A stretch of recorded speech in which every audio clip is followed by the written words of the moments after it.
Thank you, Florence, for being a lifelong inspiration, for answering the call, setting the standards of care, for being a reformer. Things have changed a bit in the 200 years since your birth.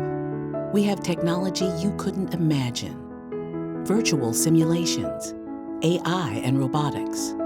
But all this science and technology are nothing without care. Something you taught us, something we never forget, as we make our nightly rounds, as you once did with your gaslight lamp and heart of gold. We are in the field, in the OR, on the front line of care, and every one of us stands tested, stands ready.